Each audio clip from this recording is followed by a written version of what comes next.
नमस्ते दोस्तों, आज है 1 फरवरी और इंडिया के लिए एक हिस्टोरिकल दिन है क्योंकि पहली बार यूनियन बजट पुश किया गया है संडे को। और ये बजट बहुत इम्पोर्टेंट है क्योंकि इसमें $583 बिलियन स्पेंड किया जाएंगे इंडिया के डेवलपमेंट के लिए। और आज मैं आपको समझाती हूँ कि बजट 2026 में क्या क्या चेंजेस आ रहे हैं। अगर आप इंडिया के इकोनॉमिक और पॉलिटिक्स के बारे में जानना चाहते हो तो वीडियो फुल देखिए। शुरुआत करते हैं बजट 2026 के बेसिक नंबर से। फाइनेंस मिनिस्टर निर्मला सीतारमण ने आज पार्लियामेंट में यह बजट प्रेजेंट किया है। टोटल एक्सपेंडिचर्स है $583 बिलियन, जो कि इंडिया का सबसे बड़ा बजट अभी तक रहा है। अब आते हैं की फाइनेंशियल टारगेट पर। फिजिकल डेफिसिट पहले साल 4.4% था, अब रिड्यूस करके 4.3% कर दिया गया है। यानी मतलब गवर्नमेंट अपने स्पेंडिंग को कंट्रोल में रख रही है। डेबिट टू जीडीपी रेशियो 56.1% के कम करके 55.6% कर दिया गया। इसका मतलब सिंपल लैंग्वेज में इंडिया की कर्जदारी कम हो रही है, जो बहुत अच्छा साइन है। इकोनॉमिक ग्रोथ, इंडिया के इकोनॉमिक में एक्सपेंड ग्रोथ है 7 से 7.5% बिटवीन FY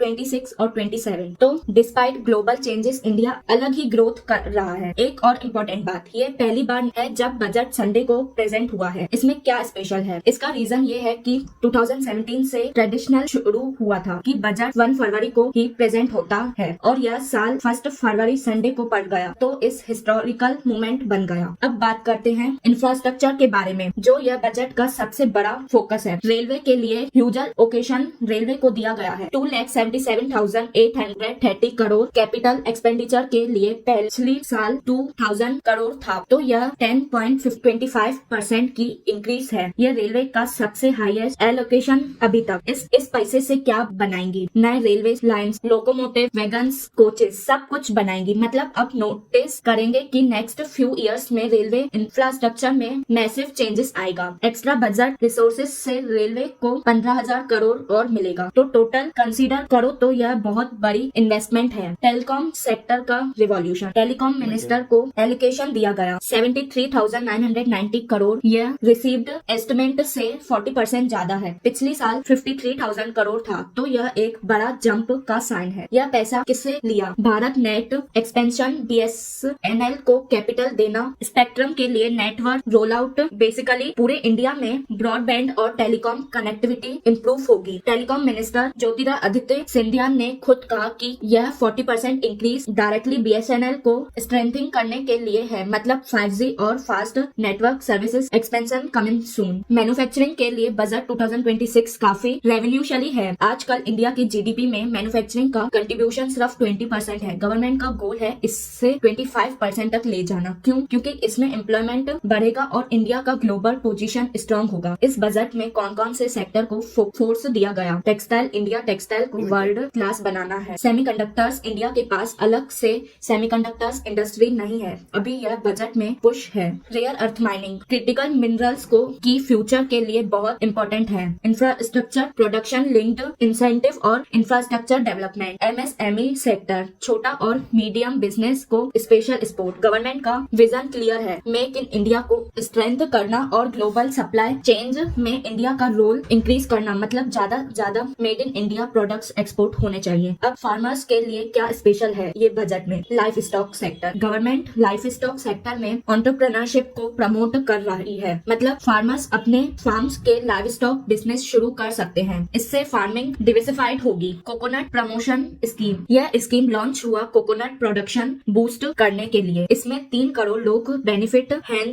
जिसमें से 1 करोड़ फार्मर्स है। Basically south Indian, particularly Kerala, Tamil Nadu में कोकोनट फार्मिंग इंकरेज की जाएगी। इंडिया कोकोनट और कैशू, गवर्नमेंट का एम है कि इंडिया कोको कोला और इंडिया कैशू को प्रीमियम ग्लोबल ब्रांड्स बनाएगी ईयर 2030 तक। मतलब एक्सपोर्ट्स इंक्रीज होंगे और फार्मर्स को बेटर प्राइस मिलेंगे। हाई वैल्यू क्रॉप सपोर्ट दिया गया सैंडलवुड, वॉलनट्स जैसे प्रीमियम क्रॉप्स के लिए। गवर्नमेंट और स्टेट्स पार्टनरशिप में सैंडलवुड इकोसिस्टम को रिस्टोर करेगी। ये लॉन्ग टर्म स्ट्रेटजी है। तो फार्मर्स के लिए मैसेज ये है, यह बजट डाइवर्सिफिकेशन और प्रीमियम क्रॉप पे फोकस है। मतलब ओरिजिनल फार्मिंग, हॉर्टिकल्चर और स्पेशलिटी क्रॉप में अपॉर्चुनिटी है। सोशल सेक्टर और हेल्थ के लिए भी इम्पोर्टेंट अनाउंसमेंट है। मेंटल हेल्थ फोर्स, निम्हांस 2.0 सेटअप होने वाला है। निम्हांस मतलब national institute of mental health और न्यूरो साइंस। यह इंडिया का लीडिंग मटेरियल हेल्थ इंस्टीट्यूशन है और साथ में नेशनल मेंटल हेल्थ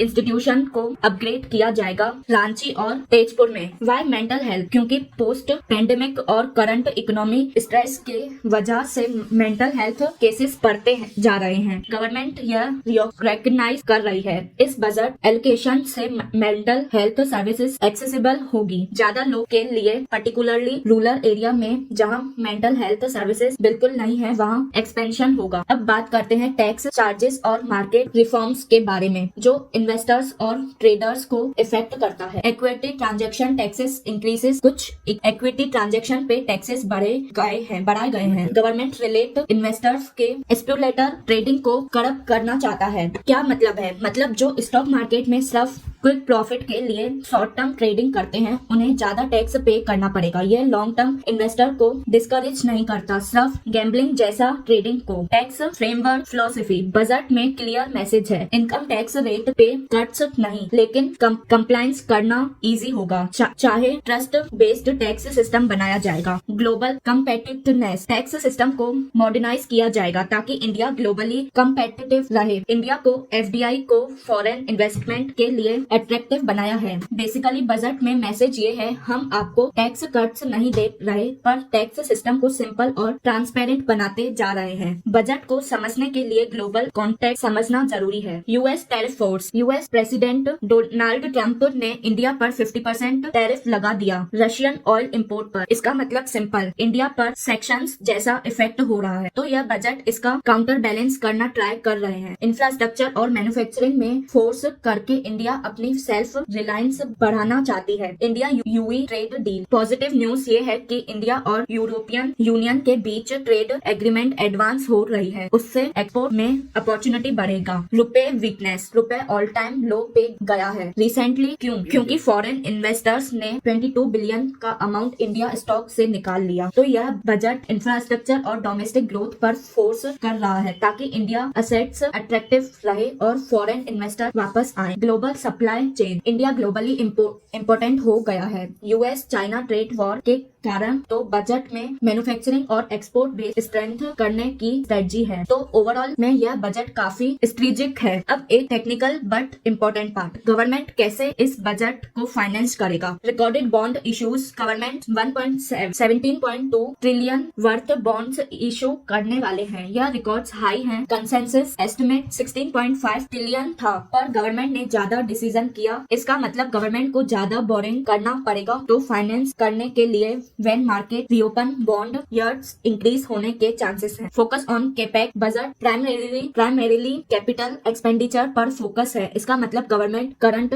कंजप्शन पर नहीं, लॉन्ग टर्म असेट क्रिएशन पर पैसा लगा रही है। Railway, telecom, highway, industry, manufacturing, industrial infrastructure, ये सब कैपेक्स है। Fiscal consolidation. डिस्पाइट स्पेंडिंग बढ़ा, गवर्नमेंट डेफिसिट को रिड्यूस कर रहा है। यह बैलेंस आर्ट है। ग्रोथ के लिए स्पेंड करो और फिस्कल डिसिप्लिन रखो। अब सिंपल लैंग्वेज में इस बजट के कौन बेनिफिट होगा? Winners. Infrastructure sector, railway, telecom, road companies को बूम आएगा। Manufacturing companies capex expenditure increase से प्रोडक्शन एक्सपेंड होगा। Farmers specially high value crops और लाइफ स्टॉक में इंटरप्रिटेशन स्कोप है। Long term investors, stock market में लॉन्ग टर्म इन्वेस्टर को advantage. Infrastructure employees, नए जॉब क्रिएट होंगी। Losses, retail trade equity taxes increase से शॉर्ट टर्म ट्रेडिंग कॉस्टली हो गया। स्पेक्यूलेटर मार्केट स्पेक्यूलेशन डिस्करेज किया गया। Import department businesses US tariffs और ट्रेड्स वॉर से अफेक्टेड हो सकते हैं। No special giveaways. बजट में नोट करो इनकम टैक्स